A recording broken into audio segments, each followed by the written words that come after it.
Chispa y muelle. Al conocimiento por el desconocimiento. La gran revista divulgativa científica de Onda Cero. Gracias a Pepín Tré, gracias a su mecenazgo. Porque hay que decir que, debido a una fuerte subvención que nos proporciona Pepín Tré, podemos hoy en día hablar en Chispa y Muelle. Podemos contar las cosas que tanto interesan a la humanidad. La Fundación Pepín Tré se hace cargo de este espacio. Muy buenas noches, querido Pepín. Muy buenas noches, qué alegría me das. ¿A cuánto asciende ya la verdad? Pues tenemos que echar cuentas desde septiembre. Ay, bueno, pero bueno, de todas maneras sabemos que eso es una cantidad siempre dada por bueno. Sí. Porque al fin y al cabo, Chispa y Muelle lo que intenta siempre es acercar ese conocimiento o desconocimiento hasta el embozo de la cama. Dada la magnitud de nuestra empresa, esa cantidad es despreciable. Sí, es gaseosa. Efectivamente, se puede considerar que la parte que tiene, porque Chispa y Muelle tiene una parte que es metaloide, tiene una parte también que es mineral, y sin embargo la parte gaseosa la damos por despreciable, efectivamente. Entonces, bueno, pues seguimos en ese empeño. Y nuestras miras son altas, Pepín. Sí. Efectivamente, son altas. Sí. Son altas. Sí, son altas. Estamos, bueno, pues estaremos ya en el 1,28. En el 1,28. 128 centímetros por decímetro. Ay, qué grandes asuntos, qué grandes temas, qué grandes argumentos ponemos encima de la mesa, ¿eh? Sí, en general sí, así es. Hoy concretamente, yo creo que es interesante. El gran enigma de la antigüedad.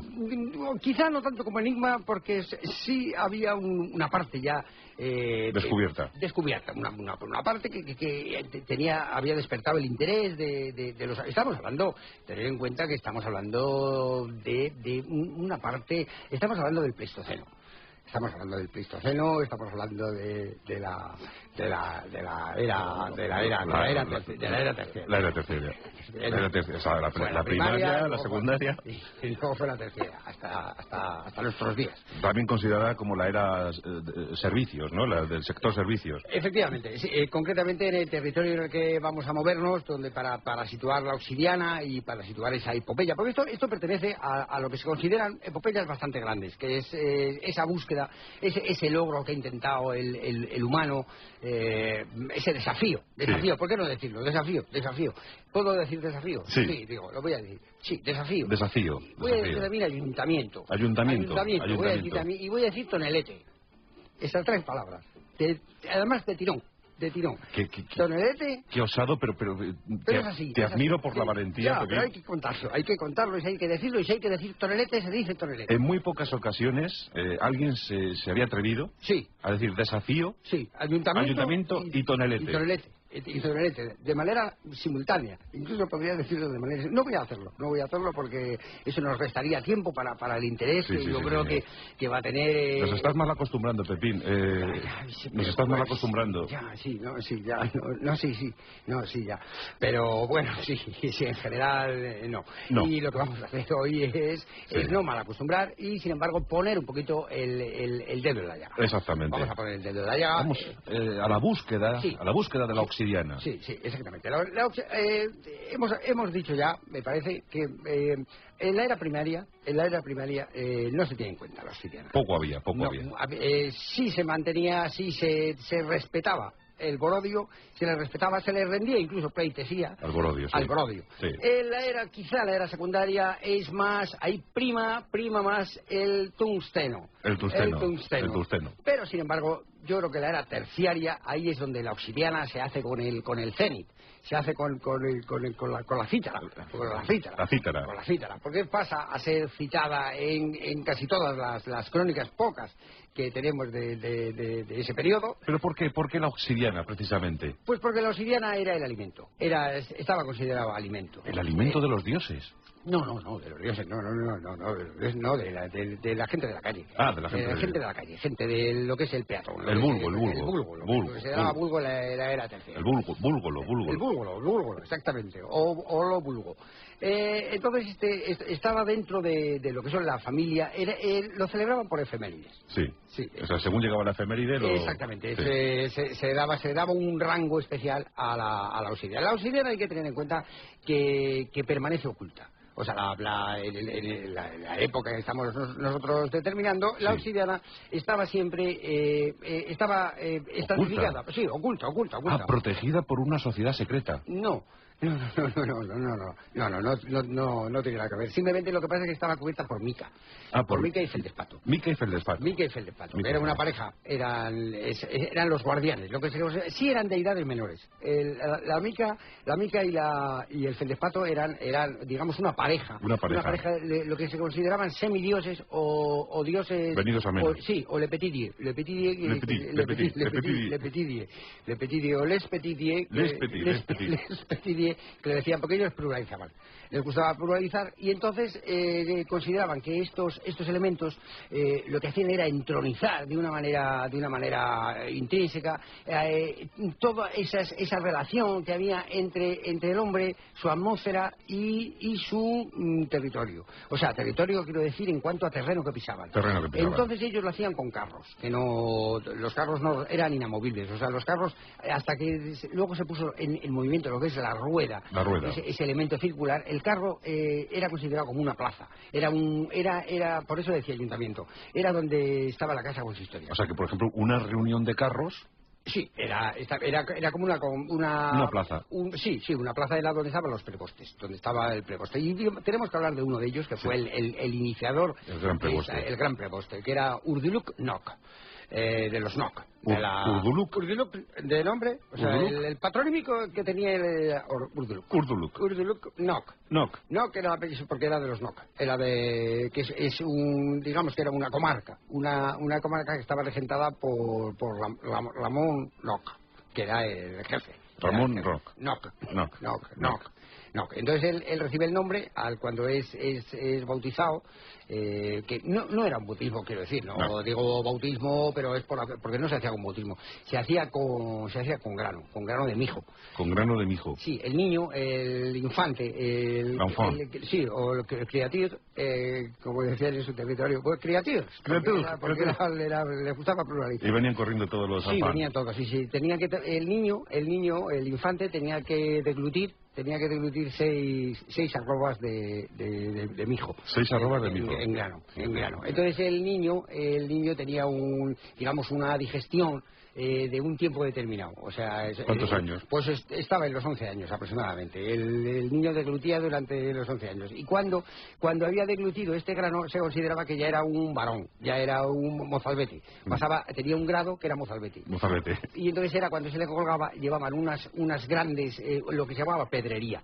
La pedrería, que eran eran 6 toneladas de piedra menuda, lo que se llama la piedra pequeña. El canto rodado. Gravilla. Gravilla. Lo que que ha llegado hasta nuestros días como gravilla, que es lo que se utiliza luego para hacer la autopista, por ejemplo, Madrid-Lyon está hecha en gravilla.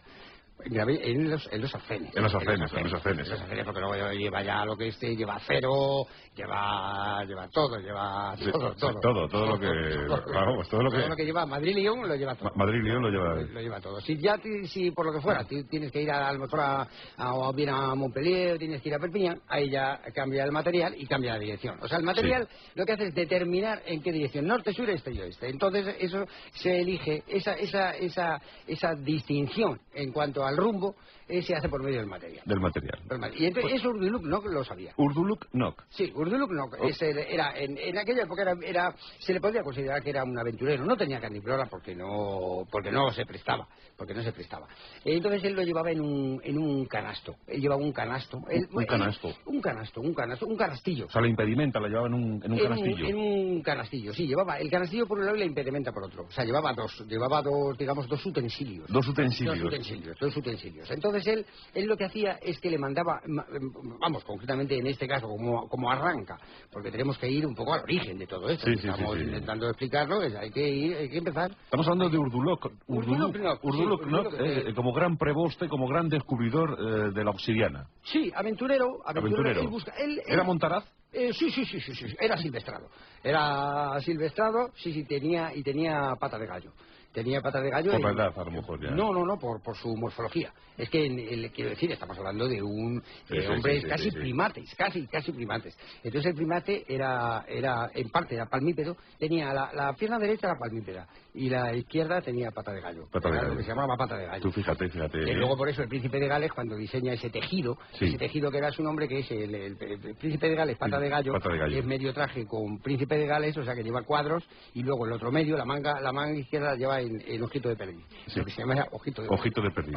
El popelín. Le Popelin. Eso es, que luego fue poliéster en la época ya de la modernidad. Subalén, popelín. Subalén o popelín. Y luego tergal. Sí, tergal.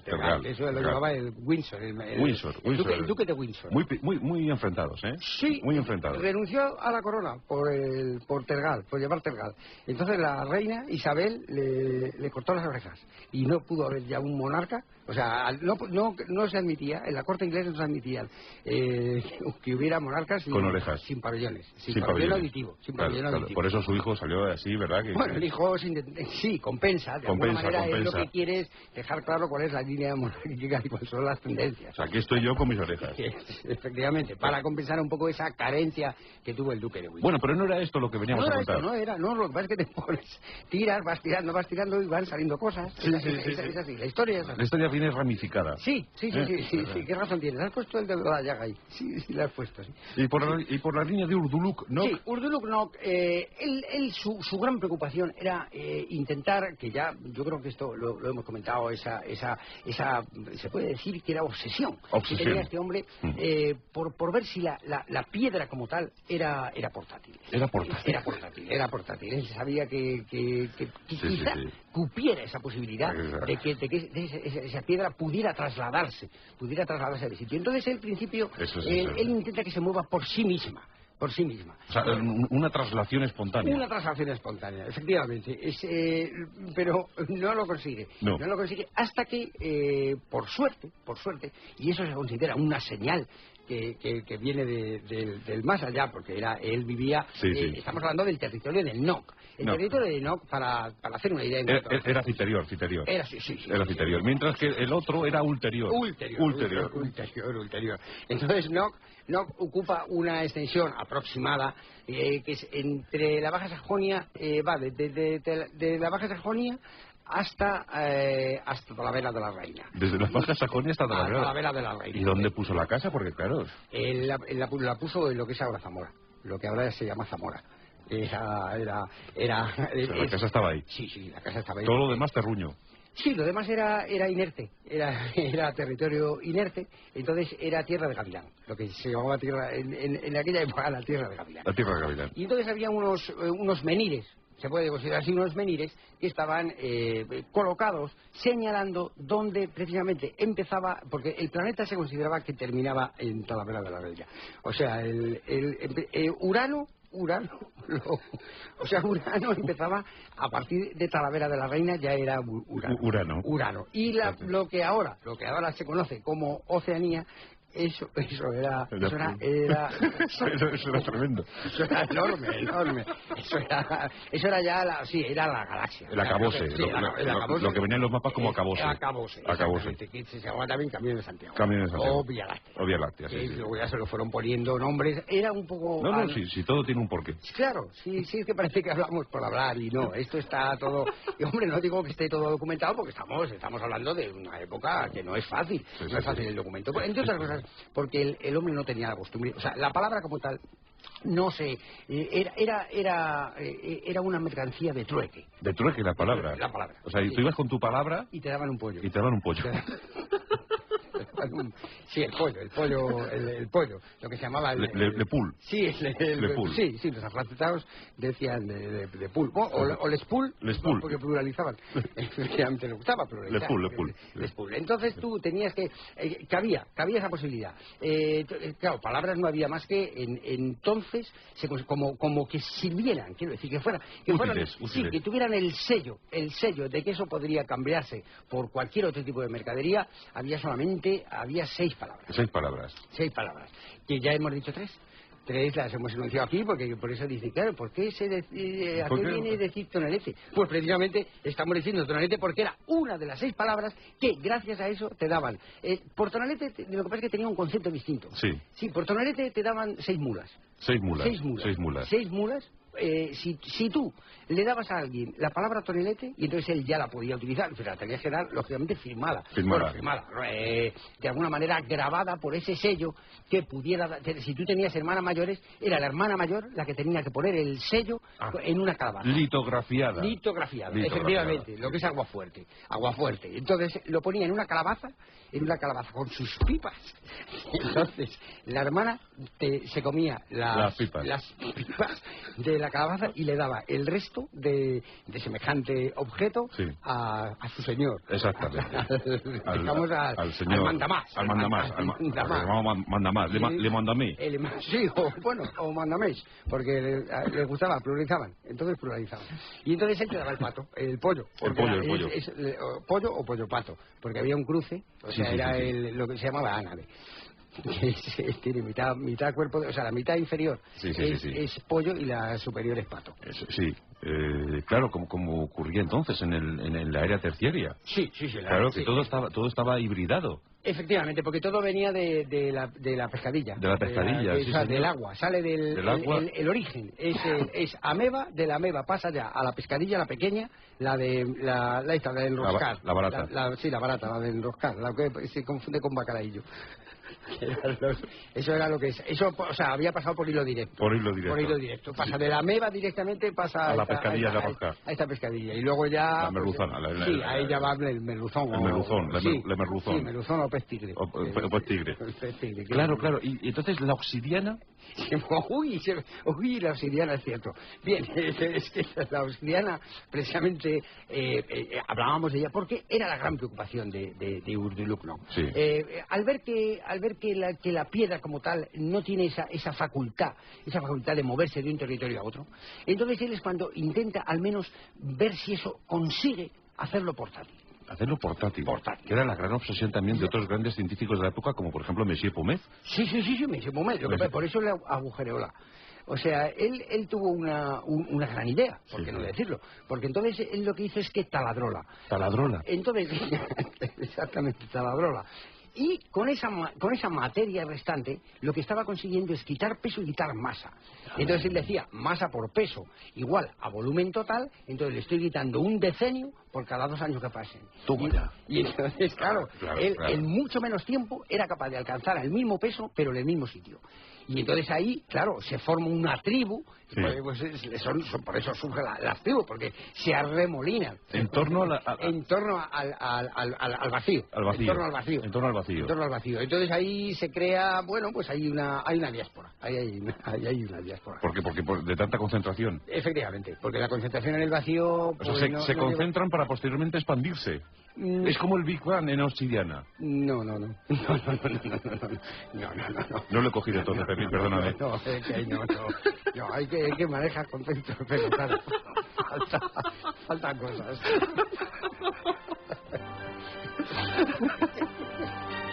Bueno, llega la información, nos ponemos al tanto de la actualidad y luego, pues no sé si la obsidiana, pero desde luego todos muy atentos, todos cogiendo papel y lápiz, porque Pepín 3 va a trazar la directriz sobre cómo ser exégeta del arranga manga ranglan.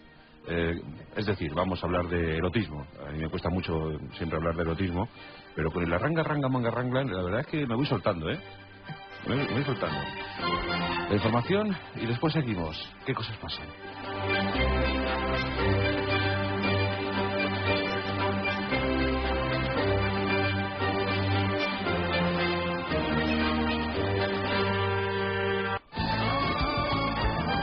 En Onda Cero, La Rosa de los Vientos.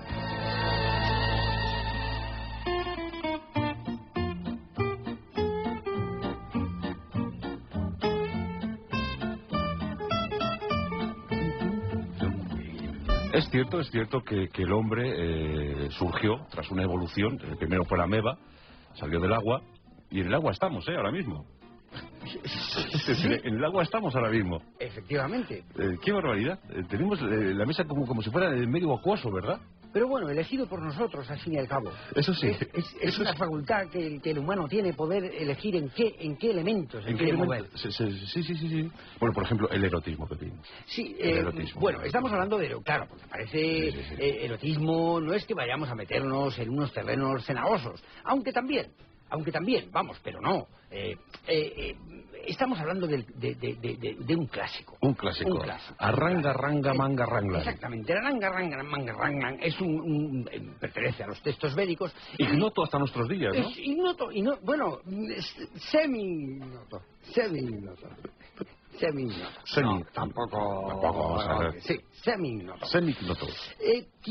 Quizá lo que pasa es que estos textos no han tenido esa repercusión, no se les ha tenido en cuenta de la manera que yo creo que merecen, porque son un perfecto manual en cuanto al entendimiento hombre-mujer, en cuanto a su morfología, en cuanto a esos hábitos, y que además esto puede servir muchísimo para ejemplarizar y se sirve mucho, por ejemplo, para cambiar el color por ejemplo, del globo. El globo. No vamos el globo, el globo como tal, el globo como tal. Efectivamente, el globo como adorno, como ornamento ilusorio, exactamente, como ornamento ilusorio. Entonces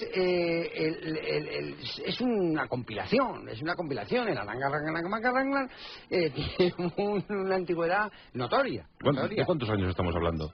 Varios.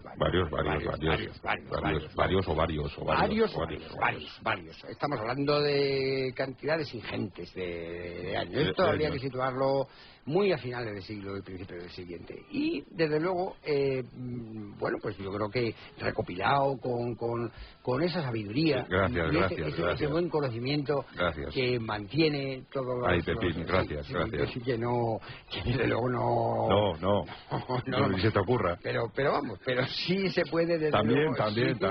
Se puede decir que la utilidad es innegable.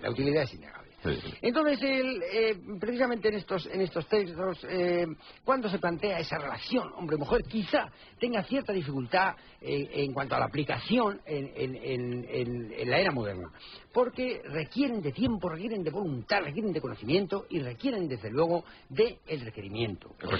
Sea redundante. O notarial. O en su defecto, de registradores de la propiedad que puedan ejercer como tal. Para que levanten un documento, eso lleva un acta. O sea, esto va con un acta. Un acta que ha de tener, además, la capacidad de ser pública. Un acta pública. Un acta pública, exactamente, una acta pública. Y entonces nos vamos a referir, fíjate, hoy vamos a hablar de dos de los grupos que caracterizan este tipo de cosas. Por favor, queridos oyentes, todos con vuestro ejemplar del Arranga, Ranga, Manga, Ranglan. Efectivamente. Vámonos al capítulo 52. Sí, el que va en color. El cuadernillo a color. El que va en color. Hombre y mujer. Exactamente, esos son los dos grupos fundamentales. Hombre y mujer. Versículo 3. Vamos, por ejemplo, al versículo 3. Bien, en el versículo 3 aparece la mujer Parmini. O sea, suena... lo que pasa es que el hindú lo pronuncio malamente, tampoco voy yo a... Porque vas traduciendo, ¿no? A la vez que... Sí, la mujer Parmini es llamada también mujer loto. La mujer es loto. La mujer loto. Es esa mujer que se describe como una mujer que se abre con un aroma, con un esplendor tal, que sus níveas carnes quedan transidas por el sentimiento que el hombre, en este caso su amado, ha de manifestarlo por medio de unos velos. ¿Velos o mocos? Bueno, depende de en qué situación te encuentres. O sea, quiero decir, situación geográfica. Sí. Situación geográfica. Sí. Porque, por ejemplo, esto cuando se llama mucus, el moco, mucus, según decía Cicerón, siempre se refería al mucus. Claro, decimos, el nene tiene velos o mucus. O mucus. Efectivamente. Pero eso es siempre, se habla de esa manera en los Alpes, en su cara norte. Pero, sin embargo, si te estás refiriendo, por lo que fuere, o te refieres a esa otra veladura, o mucus también denominado, por Cicerón, como he dicho antes, sería en su cara sur, entonces no es transmutable. O sea, lo que se dice en la cara norte no tiene por qué ser escuchado en la cara sur. Bien. O sea, hay una mole, hay que se llama mole, que es el mole, que puede ser o bien mole poblano o bien los Alpes, nos estamos refiriendo, que son dos cosas parecidas pero no iguales. No iguales, muy bien. Una cosa es el mole poblano y otra que es una especie de salsa, es una especie de guarnición. Guarnición. Guarnición, o guacamole. Mole. Exactamente, que eso lo utilizó Napoleón en sus campañas rusas. Con sus huestes. Es la impedimenta. Huestes contingentes. Exactamente. Tú eso lo apuntaste sabiamente en nuestro documento anterior, cuando manifiestas la impedimenta. Esa es la impedimenta a la que nos estamos refiriendo cuando Napoleón se enfrenta en la campaña rusa con lo que son estas moles, llamadas moles. No sé si lo he dicho antes. Muy bien. Entonces aquí tenemos a la mujer Pamini. Bueno, todo esto viene a definir a la mujer Pamini. La mujer Pamini, que es la mujer loto, también conocida como mujer loto. Entonces, tenemos a la mujer loto ya desplegada. Efectivamente. Lo que pasa es que utiliza, porque estos son rasgos no solamente morfológicos, no solamente físicos, sino también unos rasgos de carácter. Entonces esta mujer tiene una cierta dulzura. Una dulzura incluso en su vocabulario, en su respiración, porque nunca respira hacia afuera, nunca exhala, siempre inhala. Siempre inhala. Nunca es una mujer que nunca exhala. Es la mujer inhaladora. Efectivamente. Por eso recibe el nombre de flor loto o mujer de flor de loto, como se nos hacía en otros textos traducidos por personas diferentes. Busquemos la analogía. Bien, en analogía surge lo que se conoce aquí como el hombre toro. El hombre toro. O sea, hay tres tipos de hombre, que es el hombre toro, hombre caballo y también un caso quizá menos conocido, que es el hombre liebre. El hombre liebre. También conocido como hombre corredor incansable. Corredor incansable por el tamaño de su pene, que es lo que determina esa carrera. O sea, corre a saltitos. Efectivamente. En los textos hindúes, como bien sabéis, esto es lo que se denomina el nombre del lingam. El lingam debe tener, en el hombre libre, tiene que tener 6 dedos equivalentes, 6 dedos a 6 onzas de cobre, que son intercambiadas en el puerto más próximo por lo que se conocía entonces por la medida útil. Se llama como medida útil. O sea, como medida útil, 6 dedos. 6 dedos cambiados a lo que son onza en cobre. En cobre. Entonces, la mujer loto tiene su equivalente. Efectivamente. Su complemento equivalente perfecto en el hombre liebre. Y entonces hay una serie de ejercicios que lógicamente eso no puede saltar, porque la cosa no queda ahí. Simplemente es decir, es que la mujer ringui mini puede ya establecer una relación directamente con el hombre liebre. No, es un error manifiesto.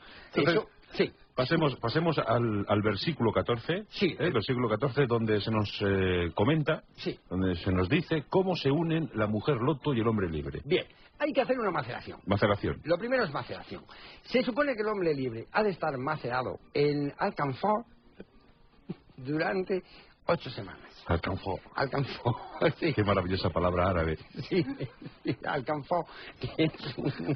Alcanzó es un preparado. Es un preparado, sí. Es un preparado, un boticario. Un boticario. Un producto boticario. Sí.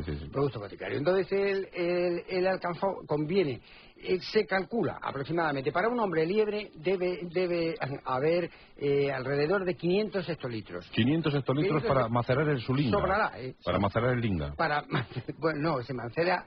El hombre entero. El hombre entero, sí, porque no se puede... en los textos hindúes no está bien separar, digamos, o sea, fraccionar los cuerpos sí. con arreglo a su maceración. Muy bien, o sea, se macera el cuerpo en su plenitud. En su plenitud. En su plenitud. Se supone que el hombre libre ha de tener... tiene que tener un máximo y un mínimo. Un máximo y un mínimo en cuanto a edades y conocimientos. Sí.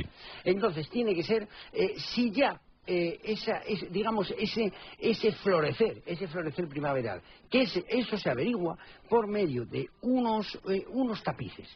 Aquí interviene el tapiz, el conocido como tapiz. El tapiz. Tapiz del ciervo. El tapiz del ciervo. Tapiz del ciervo. Cuando veáis que un ciervo en tapiz o cuadro, que también sirve, y si está posado sí. sobre sofá, el respaldo del sofá, por ejemplo, puede servir, que se acerca un cervato al líquido elemento de un lago, mientras unos caballos blancos galopan tras los galgos. Tras los galgos. Galopan tras los galgos, con un fondo de montañas nevadas. ¡Qué maravilla! Entonces, ahí es que ese muchacho mozalbete o incluso ya varón, puede ser macerado en este líquido elemento o alcanzó. Entonces, se macera, como digo, durante, habíamos dicho que son, puede ser, es que claro, ahí depende también de la complexión. No, y de la tersura. De la tersura y de la complexión. Porque no es lo mismo, por ejemplo, un mozalbete que mida 60 centímetros a un mozalbete que puede medir incluso 2,40. 2,40. Entonces necesitará, lógicamente, o más o menos cantidad de alcohol alcanzado, o bien el receptáculo en el que se utilice deberá tener dimensiones distintas. Eso ya según vayamos viendo la rugosidad del muchacho, según se vaya arrugando. Efectivamente, ahí se sigue un poco, por eso siempre el garbanzo era divino, o sea, el garbanzo... ¿Y qué me dices los de Salamanca? Bueno, eso es que es manteca. Y las lentejas de la armonía, bueno. Y las faves de... Si es que te puedes hablar de la langa y es que sale, ay, lo que sale. Entonces, como decía, tras este, bueno, sí, porque se puede, el aranga ranga. Admite todo. Sí, admite la legumbre perfectamente como parte de ese conocimiento entre hombre y mujer. Claro que sí. Y digo esto, y no lo digo gratuitamente, lo digo, quiero decir, porque gratuito no hay nada. Entonces, tras esta maceración, ella, mientras tanto la mujer loto ha de contemplarlo.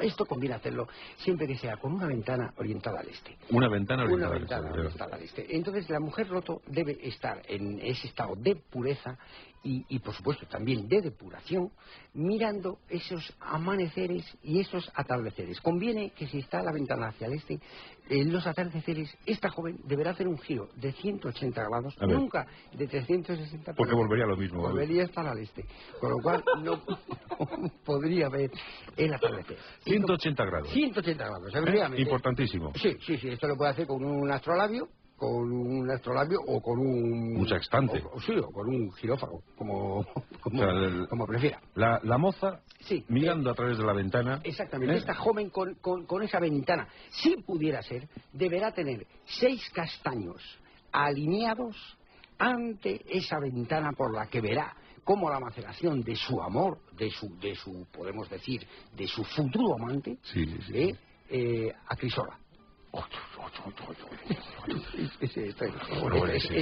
Es que además es poesía. Es poesía pura, es poesía. Entonces, ¿el muchacho ya macerado? El muchacho ya macerado, entonces entra o lo que queda de él, vamos. Sí, los restos de este mozalbete, entonces caen en genuflexión.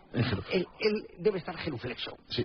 Genuflexo. Entonces ella, con su pierna izquierda, debe rodear desde el pectoral derecho de este joven hasta lo que es, bueno, no, ¿por qué no decirlo? Hasta lo que son las nalgas. Las nalgas. Las nalgas. Las nalgas, que suelen ser en un joven de estas características, pues se supone que deben tener una dimensión que no sea ni mayor ni superior, ni por supuesto inferior a la medida que debe dar la joven de la ventana mirando al horizonte. O sea, la joven, mientras que sigue mirando el horizonte... Sí, mira al horizonte, sí. Con su pierna izquierda...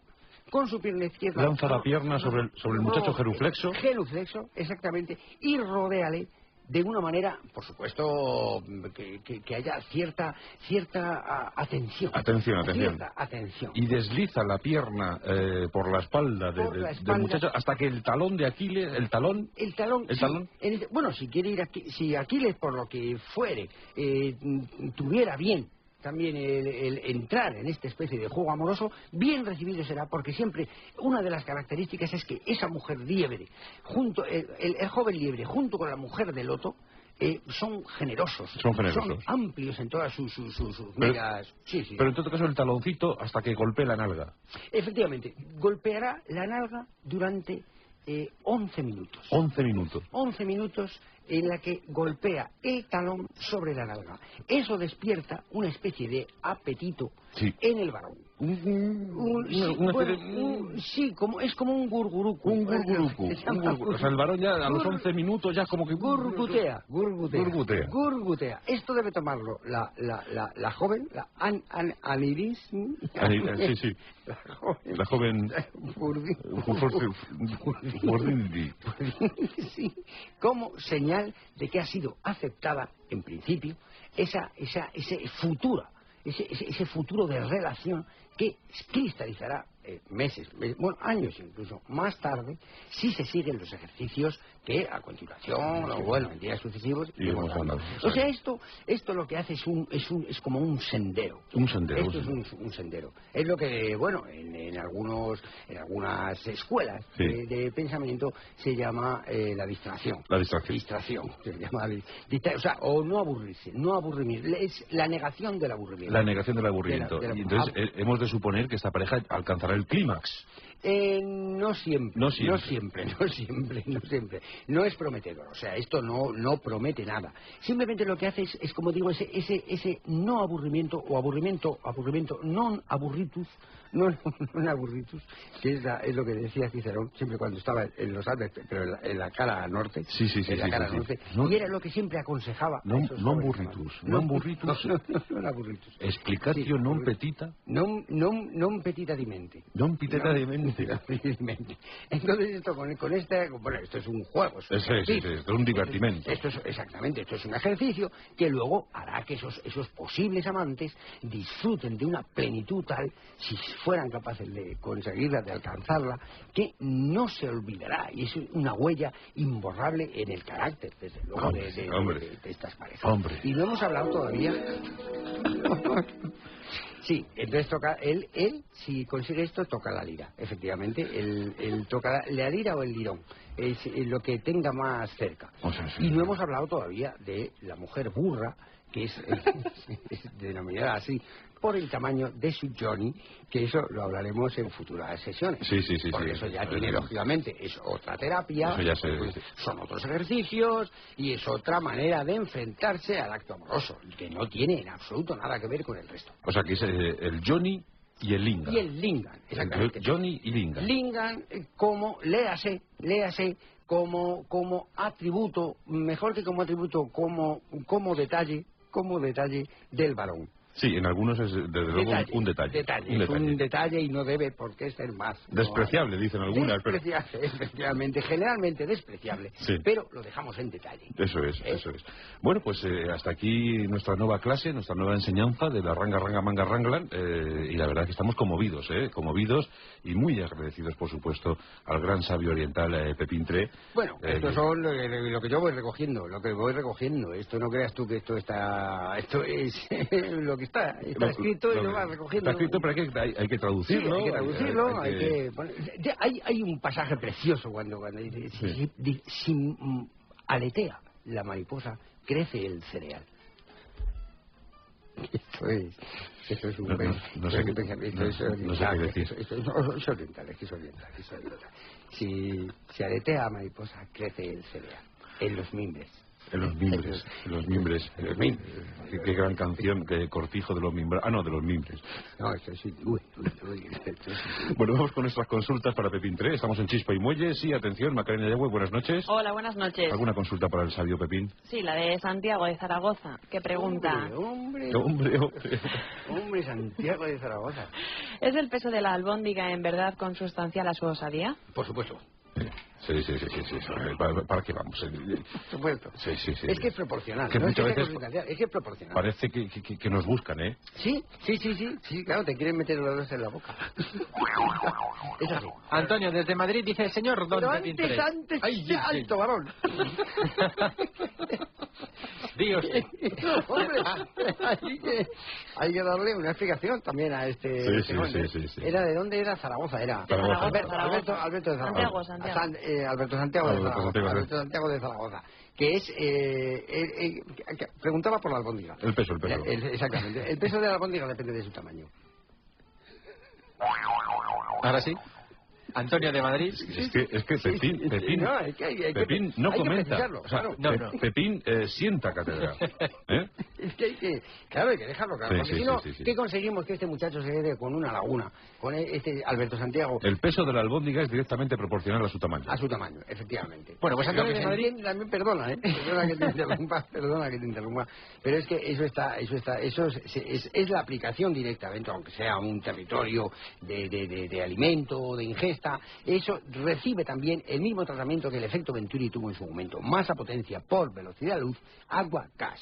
Que de lo que sale, lógicamente, por deducción, a poquito que te pongas a reflexionarlo, sale todo el tamaño de la albóndiga, del Zeppelin, incluso el Empire State, sigue estas mismas reglas.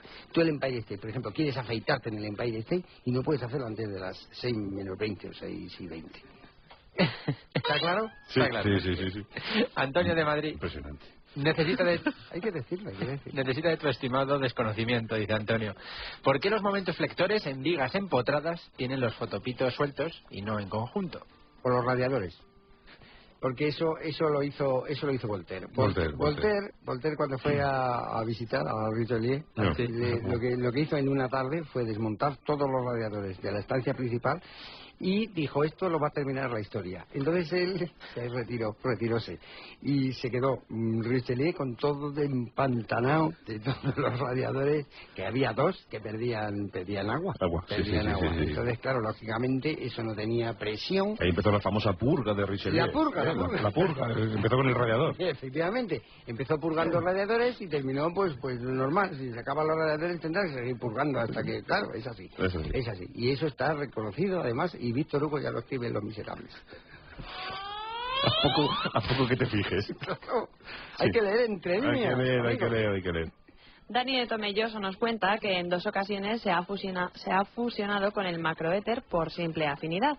Y dice, como no es una experiencia agradable, me gustaría saber cuál es la mejor solución. Bien comer una moneda de cobre cada 8 horas o bien someterme a una extracción de materia gris por el método del splash simultáneo. Bueno, puedes hacer las dos cosas. Sí. Las dos cosas son muy gratificantes, cualquiera de las dos, pero yo desde luego lo haría en bata. Siempre en bata. Eso, fíjate que hizo Gogol. Gógolos ya lo dejó en todo el teatro de Chejov. Sí. Está precisamente la gaviota de Chejov. Lo hizo Chejov, lo hizo en bata, en batín, bueno, era en batín, lo que es batín. Lo hizo en bata, en bioko también, y en batín. Y él dijo todas estas operaciones que en el fondo este joven que es Dani de Tomelloso. Efectivamente, Dani de Tomelloso lo único que quiere es estirparse la mente. Es una manera, como llamaban los sabios, dejar la mente en blanco. O sea, parar el tiempo, parar el mundo. Que ya lo dijo Castaneda, además también. Sí. Parar, que es lo que hizo Arconada. Arconada y Don Juan. Y Don Juan también. Pues de Tomelloso a Torremolinos. Sí. Quique dice, ¿en qué consiste la belleza para un sapo? Perdona, ¿dónde estamos? ¿Me has dicho Torremolinos. Es que esto es importante. Sí, hombre, claro, porque no es lo mismo. El sapo de Torremolinos va en Meiba.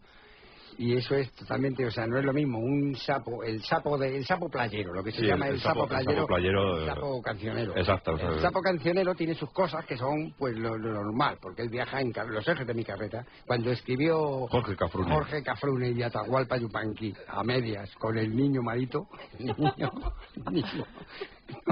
era Marito, escribieron los ejes de su carreta. Me llaman abandonado, efectivamente. Y eso era por sapo cancionero, que es un sapo que va en Meiba con calabazas. Pero ese no está más que en Torremolinos. En Tomelloso esa consulta no tendría ningún sentido, porque el sapo de secano es totalmente diferente, es digamos costrero, lo que se llama el sapo costrero. El sapo de la noche, el sapo canturero. El que ve en granito, el que va en granito. En granito.